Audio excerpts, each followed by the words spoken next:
someone looking Hello, today we're talking about lack of preservation of always online games.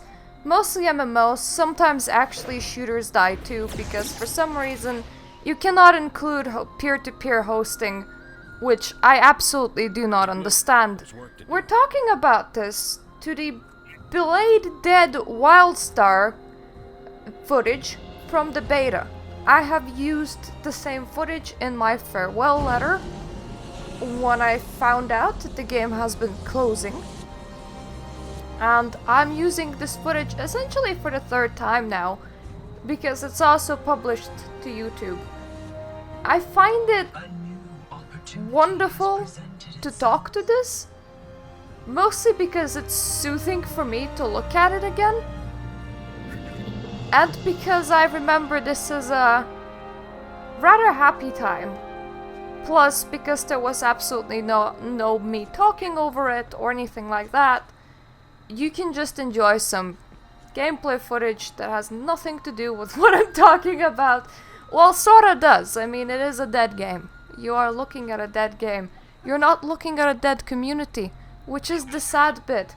Dead games do not resort in dead communities. If you go to Wildstar subreddit right now, there are posts from literally 1 day ago of people hosting Q&As with the developers, with the music producers, of people posting their old pictures, of people saying, I miss this, of people waiting for the private servers to be cracked.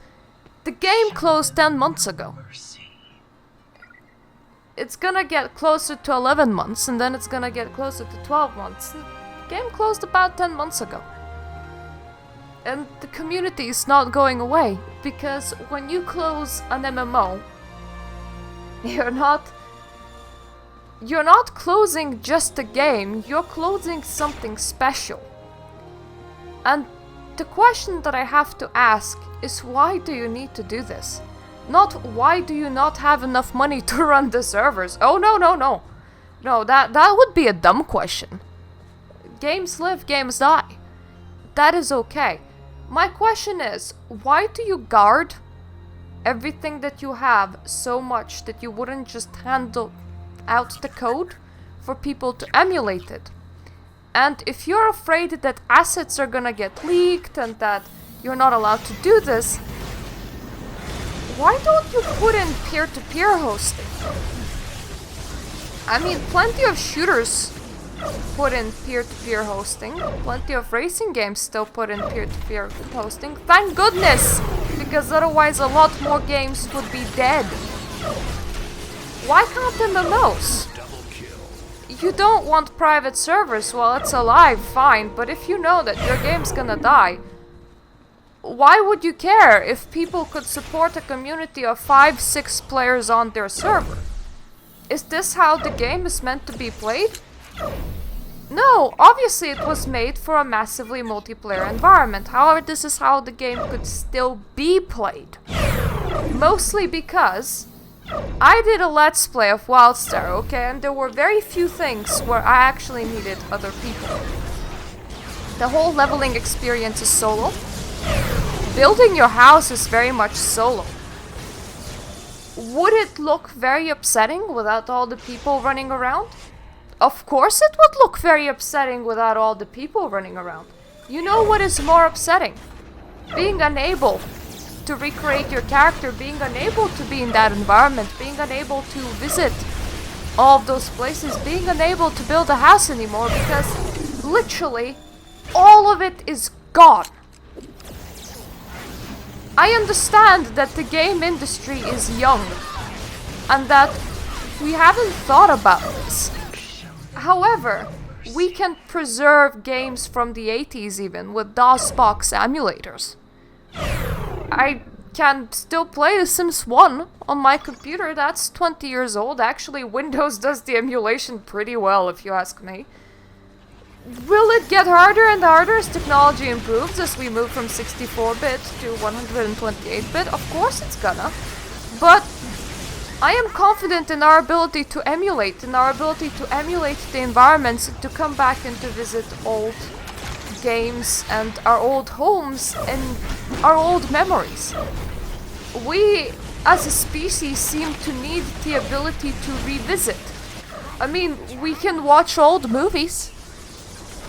Even if the VHS dies, oftentimes people upload it to the internet and it continues living. You can download and watch an old movie. Even if it gets slightly worn down, you can still watch the old movie. You can look at your old photographs. But MMOs die. MMOs die, and the thing is, MMOs progressed from being MUDs to MMOs in the 90s. So it's a 30-year-old industry. And we're probably gonna see so many more deaths before any preservation starts to happen. And I do not understand why we cannot avoid said deaths and start preservation methods right now. We know that one day, World of Warcraft will end. I know that World of Warcraft people do not want to think about this, but it will end. Good news, there's already private servers of World of Warcraft up right now. Despite that being slightly illegal, but still, there are. It's being preserved.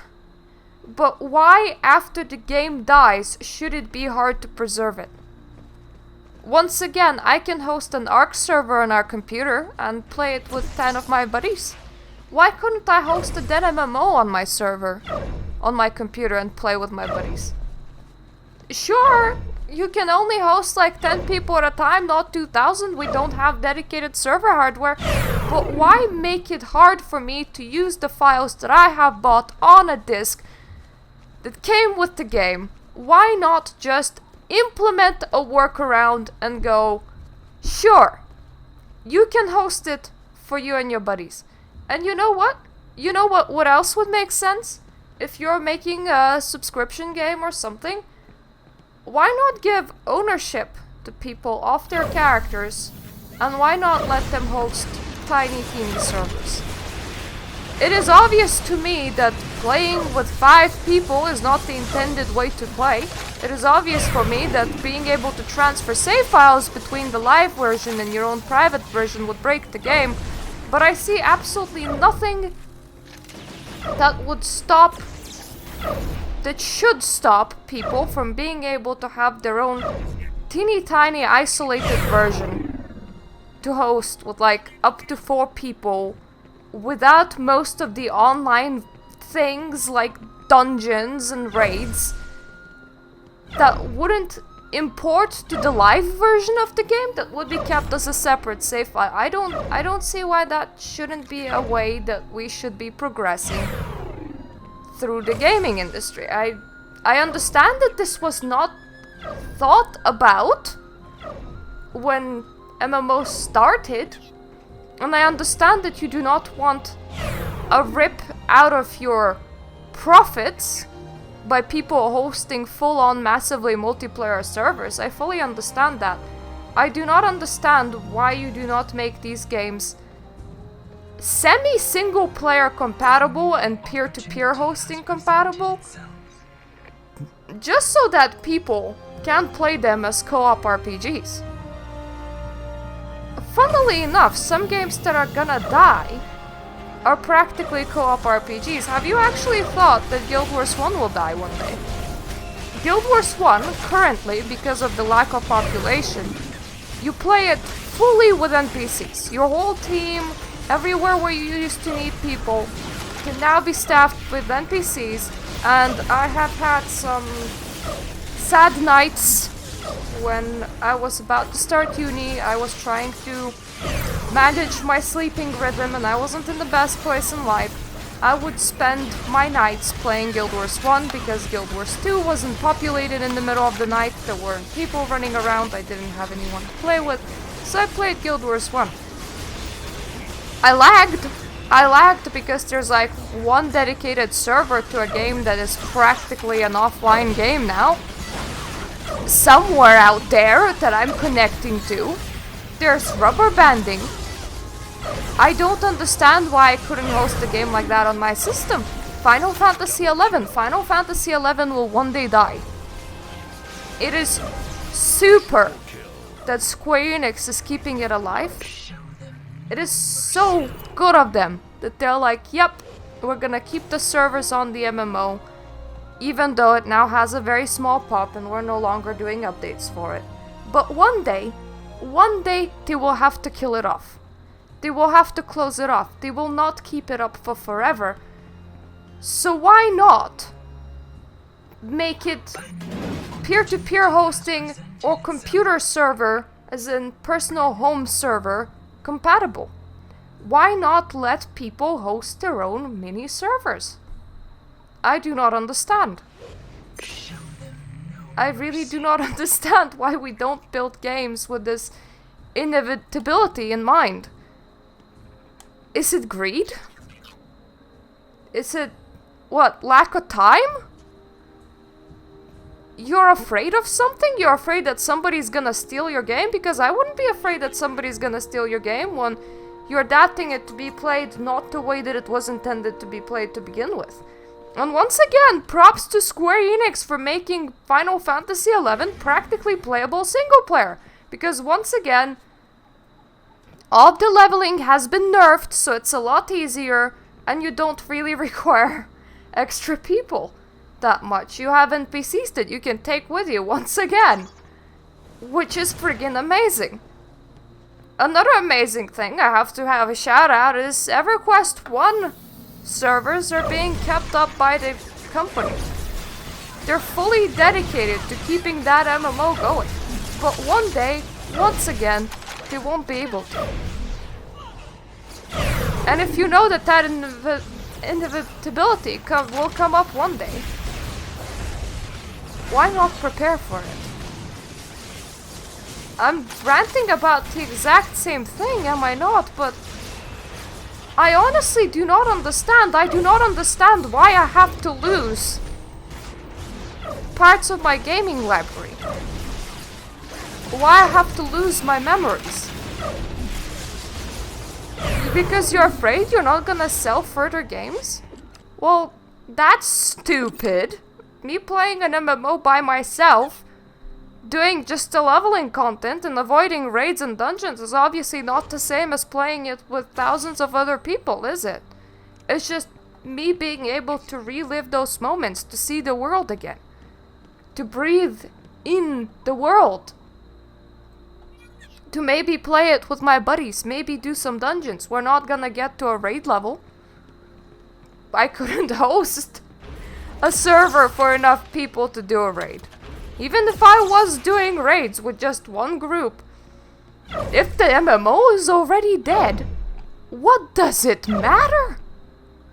How aggressive companies are about not letting these servers exist as well. Cities of Heroes private server? Was it City of Heroes? Pretty sure that was the name of the MMO. There's another NCSoft MMO shut down. Private server came to light and everybody shat their pants. There was a very tiny community on that server. Only people that knew each other were inviting themselves to that server, one by one. You had to be vetted by people to be invited to that server. And very understandably, people that were missing the game were very upset when they found out that this server was existing and that they couldn't access it. Because they wanted to play too, they wanted to relive their memories too, and they simply couldn't. But when somebody leaked the server and articles came out about it, people that are hosting the server shat their pants. Because it is illegal to host dead MMO servers. Explain that logic to me. Oh, the assets don't belong to you and the programming doesn't belong to you. And you shut down the game. What do you expect me to do? Throw it away? Is it supposed to be... Are we supposed to appreciate it the same as a good book? Or are we supposed to treat it like a wet tissue that we stomp on and throw it in the trash? Because if I was a developer, if I made an MMO and put my heart into it, I would feel more at ease knowing that somebody has keeping it alive after it has been doomed to die, than by understanding that it's dead and gone for forever. I don't see who wins in this situation by making games dead and gone forever. Is it because we do not know how to innovate and an older game will look more appealing than a newer game? Well, then try harder! Make the new game a lot more appealing than the older game. Every single game that died had problems and reasons as to why they're dying. Learn from them. Learn from them moving on. Make a better project. Don't try and inflate your sales by keeping the dead project dead, because you know what? The community that was there for that game is no longer trusting you anyway and is too upset to buy a new product from you because, well, you killed their memories. You killed where they spent thousands of hours. You killed their guild. You killed their friendships. You killed what they had in common with other people. You killed all of that. They're not gonna buy from you anyway. In fact, if you let them keep it all, they would be more inclined to buy from you. Because they would know that the next product is not gonna be doomed to die. I have so many MMOs that I've played, and that I'm still planning on playing. I want to continue my adventures in Elder Scrolls Online. I keep on not finding the time, but I want to complete the game fully, except for raids and dungeons, because once again, I'm playing it as a solo player experience. I'm raiding in Final Fantasy XIV. I have a guild there. I have so many memories. I've invested years into that game now. I've had happy times from Guild Wars 2 between 2012 and 2015. It wasn't all good, wasn't all great, but I had happy times there. I had guilds, I had people that I knew, I have videos from that era, and one day my ability to visit those places is all going away. I don't even have that much of an attachment to my character, because I could always make a new character. I have the attachment to the game, and that is what bothers me. What's even more bothersome is that a lot of single-player games are going the exact same route. Copy protection such as Denovo, when that sunsets, a whole bunch of single-player games become unplayable. So we're having a growing issue on our hands, and we're not addressing it because it takes so long for a single MMO to die, and then when it's dead, it's like the industry forgotten about it. It's like nobody wants to invest time and effort into preservation because it's not profitable. So I almost feel like we should advocate for laws that state that every product that you buy, you own the rights to. Therefore, when the official servers sunset, you should have the ability to access some part of the game world by yourself. Not make your own private server with thousands of people. It's fine if you're afraid of that. But some part of this game, when you purchase it, has to be owned by you. I mean, you made a purchase, right? You made a purchase, you paid money for it, you should have ownership of it. So what kind of nonsense is it that you don't? Once again, this is how technology works and how we seem to be unadapted to technology, because if I buy a sofa, that sofa's gonna die, it's gonna rot, it's gonna fall apart.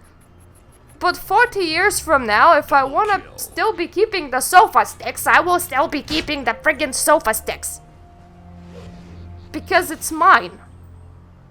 You don't get to go, oh, 5 years have passed, it looks a bit rusty, let's throw it away. That is my decision to make, not yours. Not yours, the sellers. Yet, with massively multiplayer games, some online shooters that are no longer using peer-to-peer connections, that are not caring about letting the game live on past its expiry date, some racing games that no longer care about letting the game live on past its expiring date, and even some single-player games that are boasting live service updates that use online DRM that will not be accessible anymore. Once they pull the plug, all of those, you don't you don't really own, you're renting them. You're paying money to rent access for that time being. And that really bothers me. I don't think that that's supposed to be the case.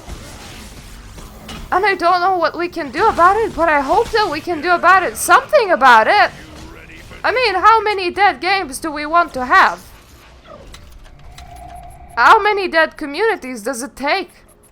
I understand it's not real people dying, but fuck, it's important, okay? It's important to everybody that's been there that we're able to at least access some part of it, so please let us. First company that lets me, first company that goes, we have measures to preserve your game after we shut the servers down. Or we already have measures to preserve this old game and we're shutting the servers down, but you can host it. I'll buy it! I'll freaking buy it! I'll donate to you. I don't know. Whatever makes you happy. Because at least then I know that it's not going away. I would play through Final Fantasy XI if there was a point. I would complete Guild Wars 1 if there was a point. If I knew that I have the time to do so. And just the amount of things that I am invested in right now, they're just gonna stop existing. It clutches at your heart, man. It does. Okay. Rant over. Feel free to post your opinions in the comment section, but we need to do something.